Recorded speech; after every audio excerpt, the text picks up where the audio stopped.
వాలంటీర్ల పరిస్థితి ఎంత దిక్కుమాలిన అబద్ధాలు ఆడుతూ ఉన్నాడంటే వాలంటీర్లకు సంబంధించి అన్యాయం అనిపిస్తుంది నిజంగా. అసలు వాలంటీర్లను అసెంబ్లీలో ఒక ప్రశ్నకు సమాధానం చెబుతూ అసెంబ్లీలో చెప్తాడు, ఆగస్టు 2023 అంటే మా హయాంలోనే ఆగస్టులోనే 2023లోనే వాలంటీర్ వ్యవస్థను మేము తీసేస్తామని చెప్పి. అది ఒకసారి చూపించి లెటర్ ఉందా? లెటర్ పెట్టండి ఒకసారి. అది అసెంబ్లీలో ఈ లెటర్.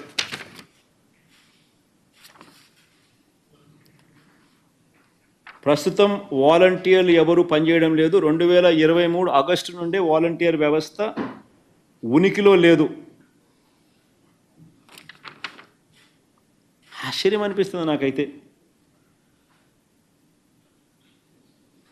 మళ్ళా ఏమంటాడు ప్రశ్న, వారి గౌరవ వేతనం నిమిత్తం విడుదల చేసిన నిధులు మొత్తం ఎంత అంటే ఈ సంవత్సరం ఎంత విడుదల చేసినారనేది రెండో ప్రశ్న. 277 కోట్లు అంటాడు. అంటే ఈ సంవత్సరం కూడా 277 కోట్లు రిలీజ్ చేశామంటాడు. కరెక్టే కదా. ఆయన ముఖ్యమంత్రి కాకమునిపే, ఆయన ప్రభుత్వం రాకమునిపే ఏప్రిల్ మేలో వాళ్ళ జీతాలు అందినాయి. అంటే అది ఈ సంవత్సరమే ఇచ్చినట్టే కదా. ఈ సంవత్సరం ఇచ్చినట్టే కదా. ఏప్రిల్ మే జీతాలు ఇచ్చినారంటే ఈ సంవత్సరమే ఇచ్చినట్టే కదా. ఈయన ముఖ్యమంత్రి కాల, వాళ్ళ అదృష్టం కొద్దీ అప్పటికి. కానీ ఈ సంవత్సరంలో జీతాలు ఇచ్చినట్టే కదా మరి.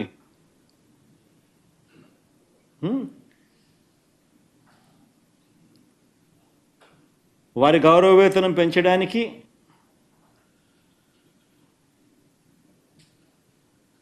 ఏదైనా ప్రతిపాదన ఉందా అని అంటే ఆ ప్రశ్నే ఉత్పన్నం కాదంట.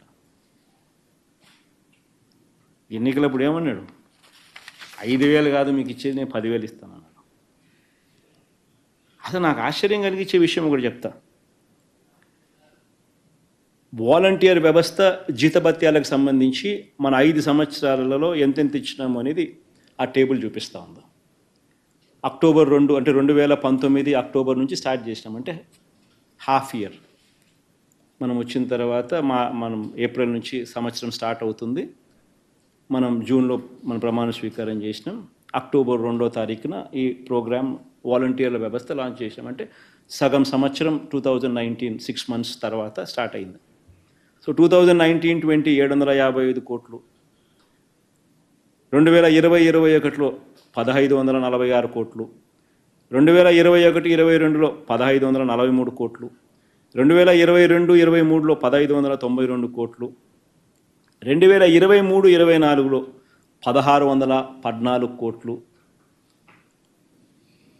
జీతాలు ఇచ్చినటివి. చివరికి 2024-25లో అంటే ఈ సంవత్సరం కూడా చంద్రబాబు నాయుడు ముఖ్యమంత్రి కాక మునుపు కూడా అంతవరకు కూడా 277 కోట్లు ఇచ్చినాం. నేను అడుగుతా ఉన్నాను ఈ మనిషి, చంద్రబాబు నాయుడు అడుగుతా ఉన్నా. ఈ మనిషి అంటాడు 2023 ఆగస్టు నుంచే, మళ్ళీ అది కూడా ఏంది మా మీదే, అది కూడా బండేయడానికి ప్రయత్నం. 2023 ఆగస్టు నుంచే వాలంటీర్ వ్యవస్థ లేదంటాడు. నేను అడుగుతా ఉన్నా, ఏదైనా కానీ గవర్నమెంట్లో ఏ ప్రభుత్వం అయినా కూడా జీతాలు ఇవ్వాలి అని అంటే బడ్జెట్ అప్రూవల్ లేకుండా ఇవ్వగలుగుతారా? ఎవరికైనా జీతం గవర్నమెంట్లో ఫైనాన్స్ కాంకరెన్స్ లేకుండా ఎవరైనా ఇవ్వగలుగుతారా? ఎవరైనా కూడా హెడ్ ఆఫ్ అకౌంట్ లేకుండా జీతాలు ఇవ్వగలుగుతారా? Head of account లేదంటాడు.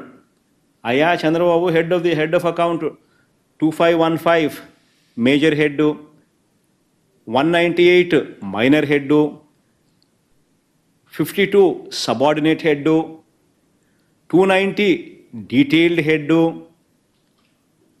293 object head. ఎన్ని వాలంటీర్లకు సంబంధించి హెడ్ ఆఫ్ అకౌంట్స్ లేవని ఎట్ట చెప్తున్నావు? ఇన్ని సంవత్సరాల నుంచి ఇస్తూ ఉంటే ఈ హెడ్ల కింద major head, minor head, subordinate head, detailed head, object head, ఇన్ని నెంబర్లు పెట్టి ప్రతి సంవత్సరం జీతాలు ఇస్తూ ఉంటే, ఫైనాన్స్ కాంకరెన్స్తో ఇస్తూ ఉంటే, బడ్జెట్లో ప్రతిపాదించి ఇస్తూ ఉంటే బడ్జెట్ అప్రూవల్తో ఫైనాన్స్ కంకరెన్స్తో హెడ్ ఆఫ్ అకౌంట్ పెట్టి ఇన్ని సంవత్సరాల నుంచి వీళ్ళకి ఇస్తూ ఉంటే చివరికి వీళ్ళు ముఖ్యమంత్రి అయ్యేదాకా ఇస్తూ ఉన్నా కూడా ఇప్పుడు వీళ్ళు దీన్ని ఎగరగొట్టి ఇన్నిన్ని అబద్ధాలు దుష్ప్రచారం చేయడం ధర్మమేనా అని అడుగుతా ఉన్నా. నోరు తెరిస్తే అబద్ధాలు, నోరు తెరిస్తే మోసం. ఇది చంద్రబాబు నాయుడు గారి పరిపాలన.